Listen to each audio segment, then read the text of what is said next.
The Texas Department of Public Safety urges parents, drivers, and children to take precautions while trick-or-treating for Halloween. DPS recommends monitoring weather forecasts and traveling in groups with adult supervision. With your state news headlines, I'm Becky Fogel. Support for these Texas Standard headlines comes from the Texas Secretary of State, providing voters details on required identification for voting in person at the polls. More at votetexas.gov or 800-252-VOTE. Support for NPR comes from NPR stations. Other contributors include Teradata, working to transform how businesses work through the power of data. Using pervasive data intelligence, Teradata leverages all relevant data to deliver answers to complex business issues. Teradata.com. This is The Source on Texas Public Radio 89.1 FM. I'm David Martin Davies. San Antonio voters are making some big decisions about the future of their city. Props A, B, and C. These proposed charter changes were brought forth by the San Antonio Professional Firefighters Association, which had been at loggerheads with the city over contract negotiations about their health care benefits. If the props are passed, that would lower the barrier for referendums, cap the pay and term of the city manager, and force the city into binding arbitration with the fire union. And that's in a capsule. We're going to have more details on that coming up. We've had Mayor Ron Nirenberg on the air in the past, and he's made it clear that he's against the three props. He says they're bad for the city and bad for the local economy. Today, we're joined by Greg Brockhouse, the city council member from District 6 and the leader of the Vote Yes campaign. Now, we want to hear more about his support for the propositions, get details about how they came to be, and how they'll impact San Antonio if they are passed. And you get to ask the questions. You can call in. The number is 210-614-8980. 210-614-8980. Call in with your questions and your comments. 210-614-8980. Email us at thesource@tpr.org and tweet at us with TPR Source. And Councilman Brockhouse, great to see you again. It's great to be here and with all the listeners out there. Good afternoon. So how are things going? How do you feel about the campaign? And what are people telling you? I've got to tell you, this is probably going to be a crazy election day next Tuesday, just not with the national stuff, but obviously what's happening here in San Antonio. And I've been doing politics off and on for 12, 15 years, and I got to tell you, it's an unknown commodity right now. I mean, you hear polling on all sides of it. You're talking to people at the poll sites, and they're very engaged in a vote yes scenario. You got $2.1 million spent by the Go Vote No campaign, 3 times the yes side spending.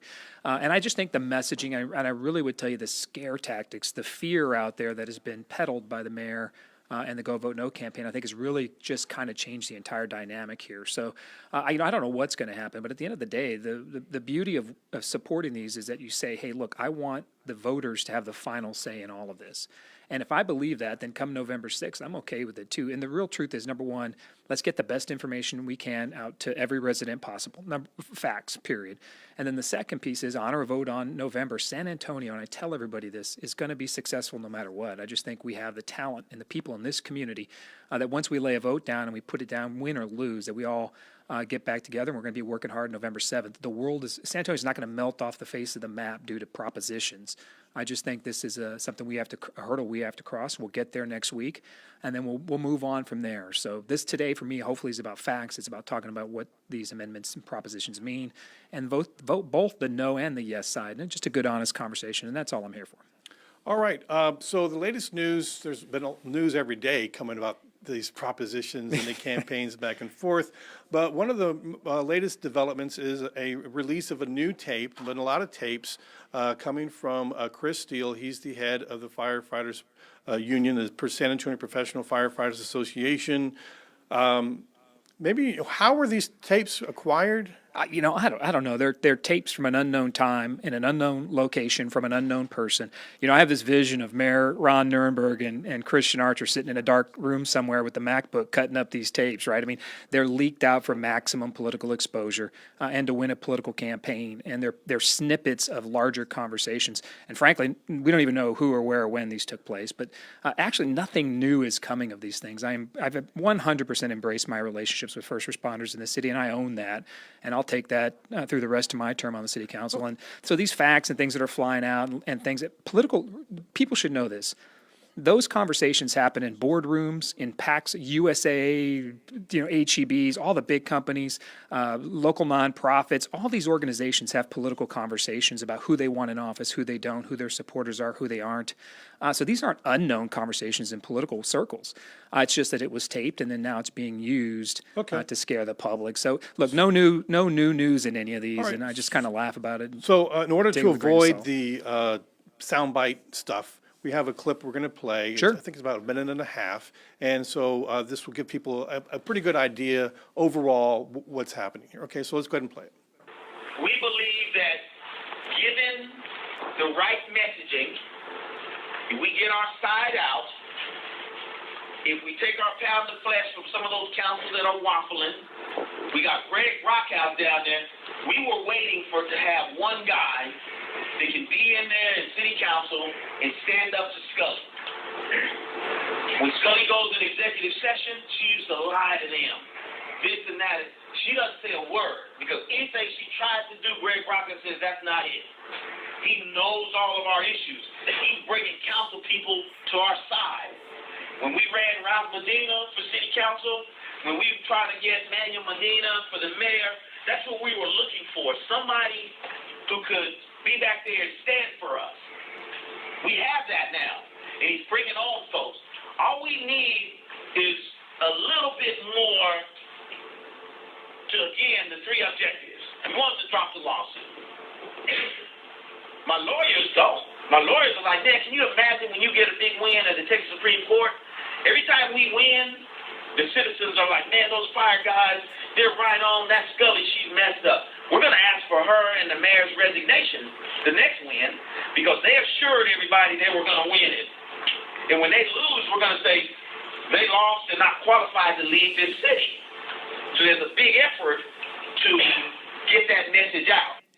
All right, and that was Chris Steele. He was recorded secretly by a firefighter when he was addressing the fire union sometime, I guess, leading to where we are today.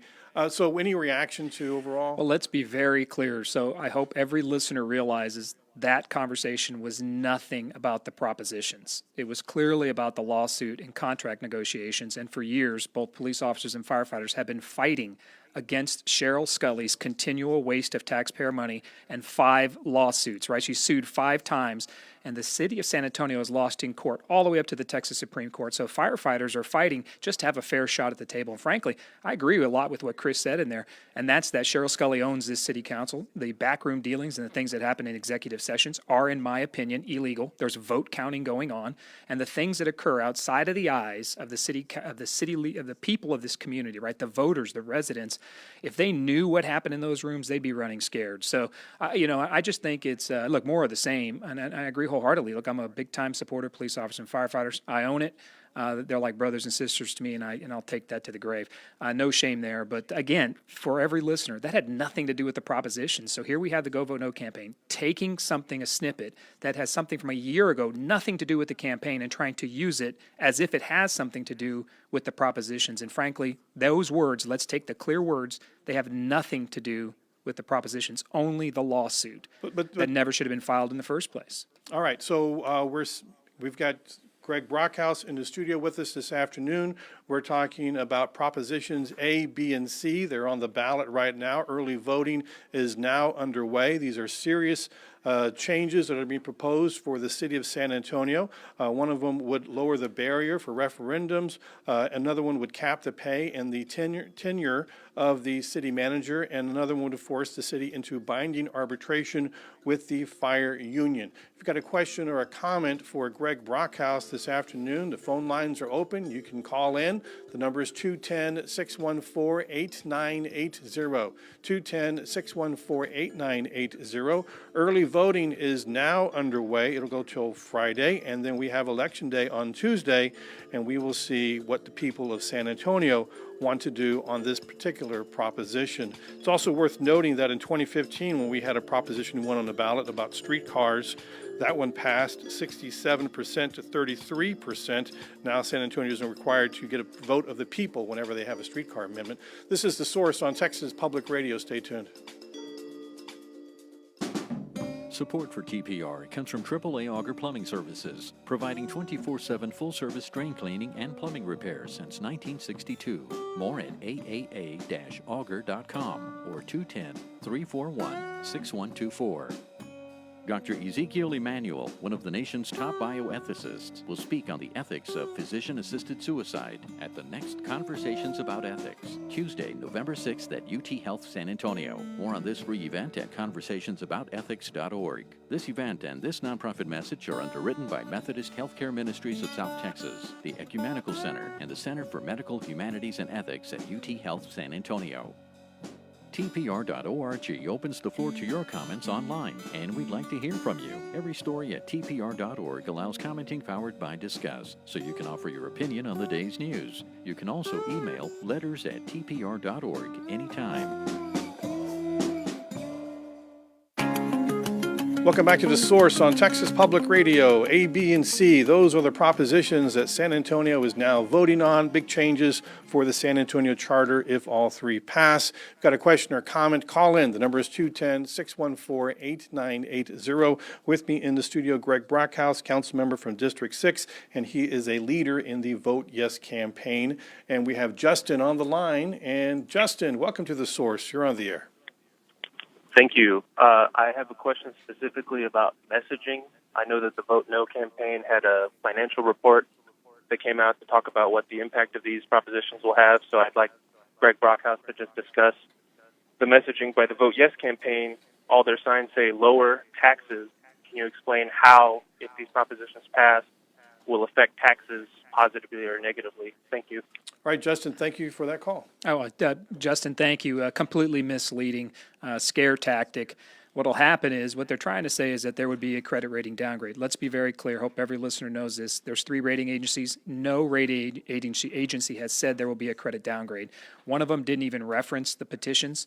A second one said there could be if the city didn't operate appropriately, and the second one said, sure, there is a potential there if there's not an effective response from city leadership, which means the city needs to manage and lead on the issues. But look, if you the basis is, if you say we have a credit rating downgrade, let's say one did occur, that would change the interest parameters, not the tax rates.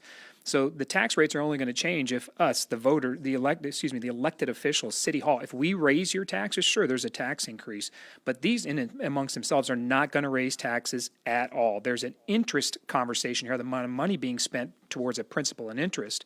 But in that particular, it's a bald-faced lie, and it's an attempt to scare the heck out of it, right? If you listen to the Go Vote No side, they're going to say that, senior center is going to shut down, police officers are going to disappear. Can you think for a second, do you really believe this kind of chaos is going to occur because citizens have a greater input into their electoral process? My belief is no, and it's a simple scare tactic. There will not be any tax increases unless the city council votes those in. But there could be, of course, in the future. But credit rating downgrades can occur for any number of reasons, but that really affects the amount of principal and interest payments and that kind of thing. So the services that they're trying to scare you with are false. It's a misleading lie, and it's shameful. All right, so I'm going to play a clip, and this is of a commercial that the Vote Yes campaign has produced, and I think kind of goes right along with what you're talking about. So go ahead and play that. How can San Antonio afford to pay the city manager more than the president and governor combined? They raised your taxes the last 6 years in a row. Scully got the huge contract, but firefighters got no contract at all. But we have a solution. Prop A gives voters the power to stop tax and utility increases. Prop B caps city manager pay to the level of other major cities. Prop C ends the city's lawsuits and deadlock on the firefighter contract with low-cost arbitration. And all 3 are endorsed by the Democrat and Republican parties of Bexar County. Oh, so there's a lot in that 30 seconds. You managed to squeeze a lot in there. But one of them... I did not cut that TV ad. So. Well, this is from the Vote Yes campaign, and that's what we're talking about. And there's some stuff in there that kind of contradicts what you just said about raising taxes. The taxes have to be raised by a vote by the city council. You just said that, and that hasn't happened in 25 years. I have not, personally myself, my votes on city council record's very clear. I've actually motioned and voted for tax decreases. Well, there have been 6 tax decreases in the last 25 years. This spot and some of the other literature that has come from the Vote Yes campaign has said that San Antonio has raised taxes 6 times recently. And let me get that literature and get the right wording on that. Has raised your property taxes 6 years in a row. Now, did that happen? Well, I would believe that, and I have not seen that literature. I know I didn't get that mail piece, but what's attempting to be said here is property values are increasing. It's from the Taxes are- political advertisement Yeah. paid by the San Antonio First. That's the Oh, I group. haven't seen that mail piece. I didn't get it at Okay. my house. Got to talk to them. Well, about have it. you seen? Yeah. But I've seen the ad. So at the end of the day, what they're saying here is that property taxes and fees are always increasing, and that the city had an opportunity to drop the tax rate to prevent more money coming out of taxpayers' pocket. Look, at the bottom line, at the end of the day, I've never voted on the council for a tax increase, period, and I'm not going to. So, I'm not here in the business of taking more money from taxpayers, and a political ad is not, you can just check the record. It's as plain as day. There's never been a tax increase in my Right. piece, So this is wrong. whatsoever. This is wrong. Well, that's actually requires more information in it, because if they're going to make an argument about it, they got to be much more clear about it, which is here's the fact that property values are increasing, taxes are increasing, and the city has an opportunity to decrease rates to save people money. But Well, they have. that's a They high. have. They have. Oh, yes, 6 or 7 times in the last 15, 20 years. And myself, I voted for tax decreases, so I'll stand Right. on my record. And So and the that's pretty clear. commercial that says the city, and it said in the commercial says they raised the property taxes. Now we're saying that's not true. And the commercial says we raised property taxes to pay for Cheryl Scully's salary. So that's not true either.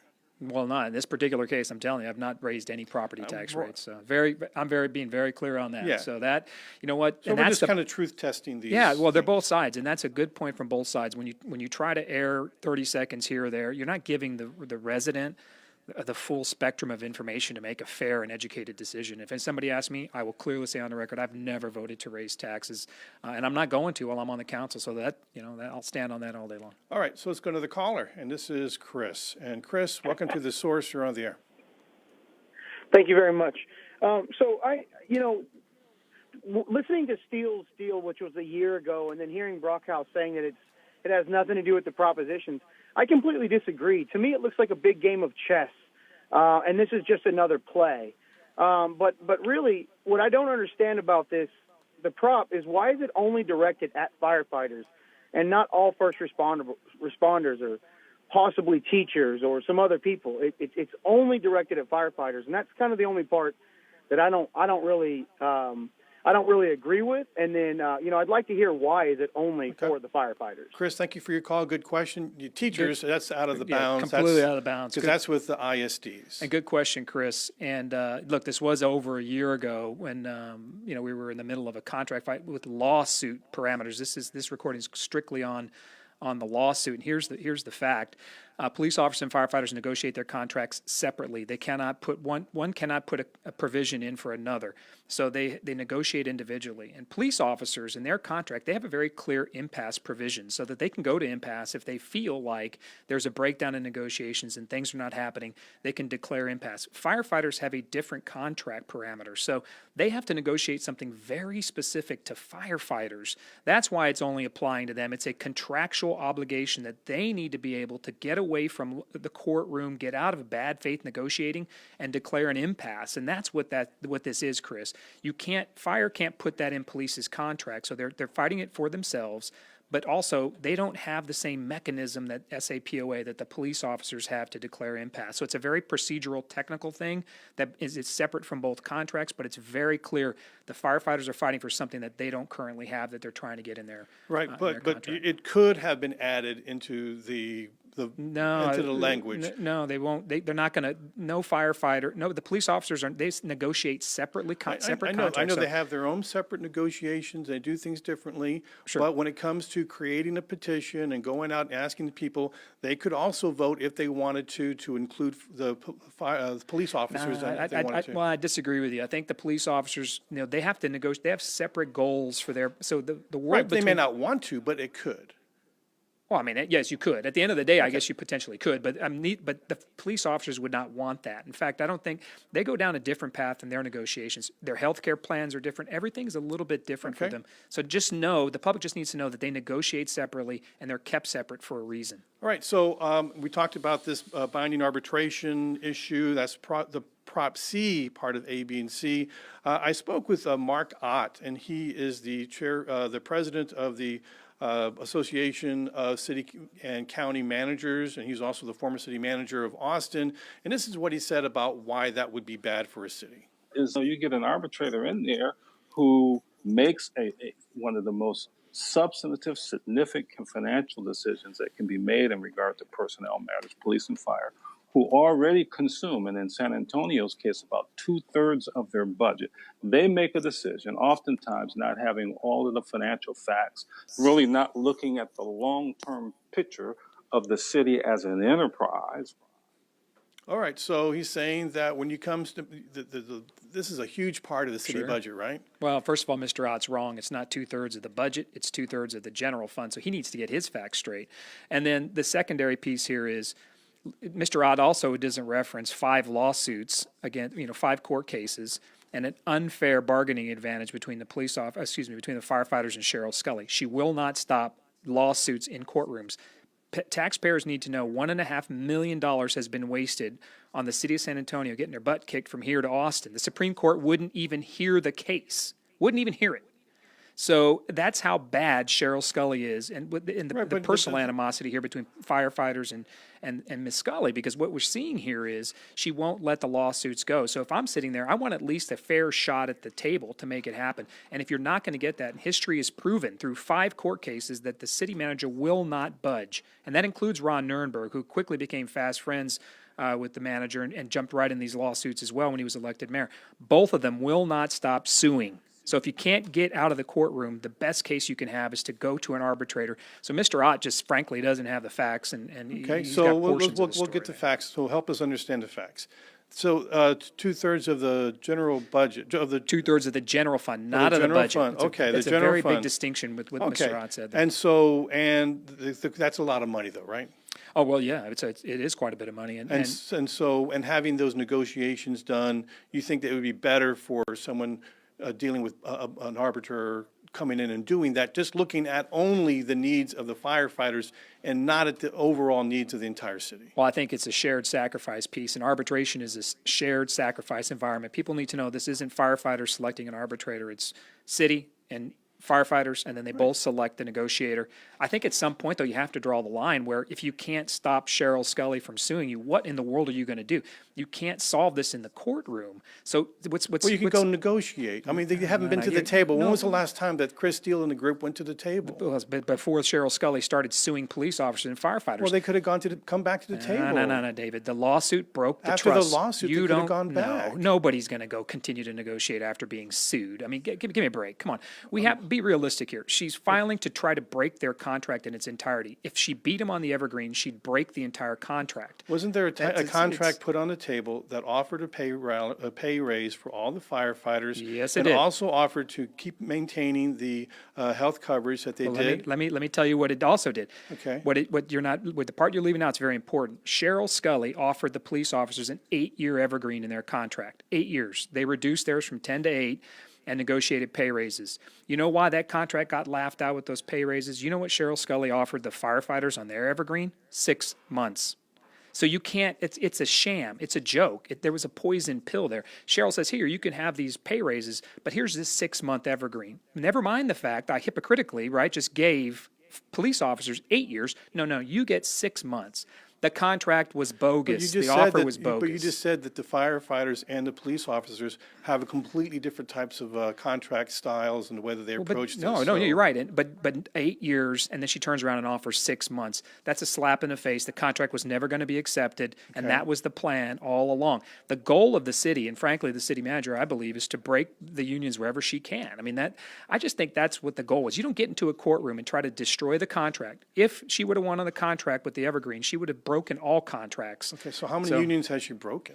Well, I'll tell you what, she's done some heavy damage to SEIU and several of the employee unions in the city of San Antonio. Haven't we just reunionized the airport? No, we avoided that. Okay, So- how did that go down? Well, that happened in executive session. I'm glad you mentioned that. With Cheryl Scully controlling the purse strings, we did it in executive session, which is, in my opinion, illegal. We tried to include unionizing language in executive session, and we did it. We committed a violation of the Texas Open Meetings Act, in my opinion, by implementing That, I'm glad you brought that up. Yeah. That shows the depth of control that the city councils, the things they're doing behind closed doors. We should be very concerned about that stuff. Okay, so we're getting ready to go to break here. We got a lot of callers. We'll get them on the air with their questions, and we also got some other email questions and stuff from Twitter as well. And we're on Facebook, so we get some questions coming from Facebook. All that when we come back. So, but as we talk about everything that's happening with the firefighters and their contracts and how much money it takes and whether or not, the money's got to come from somewhere, right? Yes, sir. Yes, sir. And how much money is available to pay for other things and whether or not that contract will crowd out other services, that's something else that we've been hearing about. And so how's that going to go down? We'll talk about that when we come back from the break. The phone number is 210-614-8980, 210-614-8980. Greg Brockhouse, District 6 City Council member, is in the house. He's ready to take your calls. The Source continues right after this.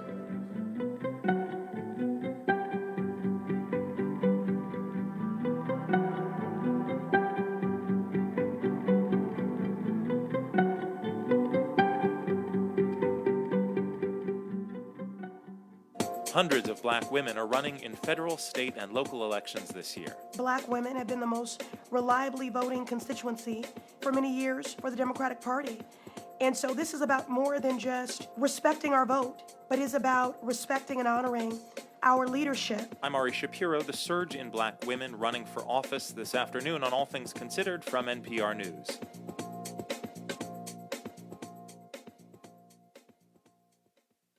KSTX weather for San Antonio. Scattered thunderstorms today with a high in the upper 70s. Partly cloudy tonight with a low in the low 50s. Then tomorrow clear with a high in the mid 60s. Support for TPR comes from Vision Zero, whose goal is to achieve zero traffic fatalities. On average, 3 people die per week in crashes on San Antonio streets. More at visionzerosa.com. Early voting in the 2018 midterm elections is going on now, and Election Day is November 6th. Voters will choose representatives at federal, state, and county levels and vote on 3 city charter amendments. To compare candidates, view a sample ballot, and find voting locations. The SA 2020 website, ilovesanantonio.org, is a local voting resource. This nonprofit message is underwritten by the Lawton family of restaurants. Election Day is November 6th, but the midterms are already here with control of the U.S. House and Senate hanging in the balance. Early voting is going on right now, and it continues through Friday, November 2nd. Texas Standard and public radio stations across the Lone Star State are trying to make sense of the midterm elections through our Texas Decides project. I'm David Brown from the Texas Standard. You can visit our interactive voter guide right now at texasdecides.org.